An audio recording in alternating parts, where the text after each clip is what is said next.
তুমি মানুষকে সাহায্য করতে চাইলে অন্য কোনো উপায় খোঁজো, আমাকে এসবের জন্য ফোর্স করো না। ব্যাপারটা বোঝ অনু, ওই ডাক্তারটা আমাকে প্রচন্ড অপমান করেছে। তুই ডাক্তার হয়ে ওকে উচিত শিক্ষা দিবি। তোমার ইগো স্যাটিসফাই করার জন্য আমি ডাক্তার হব না। আর্টস নিয়ে পড়তে চাই আমি আর্টস নিয়েই পড়বো, এটাই আমার সিদ্ধান্ত। তুই কি এইভাবেই জেদ করবি? তুমি তোমার জেদের কারণে আমায় ডাক্তার করতে চাইছো? অনুমা শান্ত হ। অনু, মুখে মুখে তর্ক করিস না, তোকে আমার কথা শুনতেই হবে। না, আমি শুনবো না। সবার সামনে অনু তার মায়ের স্বপ্ন ভেঙে ছাড়খাড় করে দিল। শৈলজা রেড্ডি এই ঘটনায় এত কষ্ট পান যে 5 বছর কেটে যাওয়ার পরেও উনি অনুর সঙ্গে কথাই বলেননি। মা, এই দেখো আমি আর্টস চ্যাম্পিয়নশিপে ফার্স্ট হয়েছি, আমি গোল্ড মেডেলও পেয়েছি।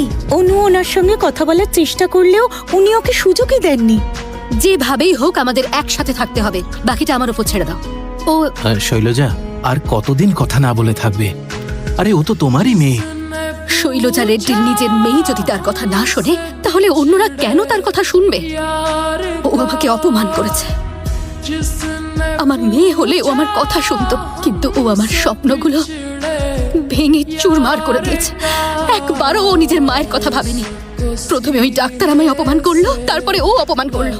ও একবারের জন্য আমার মান, আমার সম্মানের কথা ভাবেনি। আমি ওর সঙ্গে এবার তখনই কথা বলবো যখন ও ডাক্তার হবে।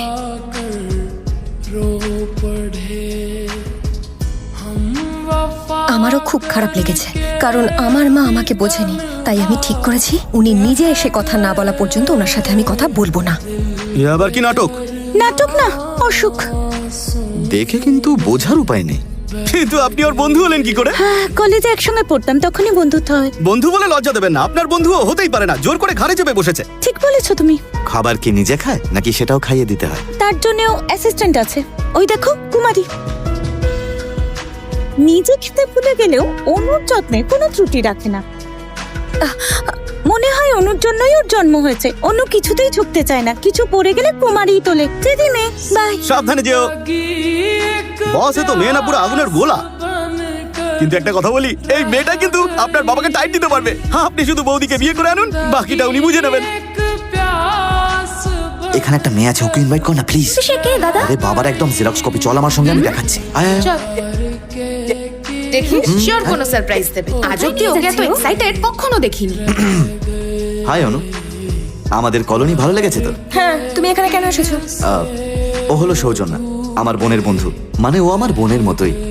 ওর বিয়ে ঠিক হয়েছে, তাই সবাইকে ইনভাইট করছে। যদি তুমি বিয়েতে আসতে পারো, মানে শুভেচ্ছা জানানোর জন্য, তাহলে ওর খুব ভালো লাগবে। আরে তুমি এরকম হাসছো কেন? হয়তো তুমি ওকে চেনো না, কিন্তু ও কলোনির সবাইকে ইনভাইট করেছে, তাই তুমি এলে ওর খুব ভালো লাগবে। আরে কি করছিস, কার্ডটা দে না। এটা তুমি কি করছো দাদা? উনি না এলে কোনো অনুষ্ঠানই হবে না, আর বিয়ের তো কোনো প্রশ্নই ওঠে না। প্রথম কার্ড আমি ওনাকেই দিয়েছি, তারপর সবাইকে দেয়া শুরু করেছি। মানে তোমরা একে অপরকে চেনো? ছোট থেকেই, যখন এইটুকু ছিলাম তখন থেকে। হ্যাঁ, আমার পড়াশোনা থেকে শুরু করে আমার জীবনের সব দায়িত্ব উনিই নিয়েছেন। আমার মা ছিল না, কিন্তু ওনার কারণে আমি মায়ের অভাব কখনো বুঝিনি।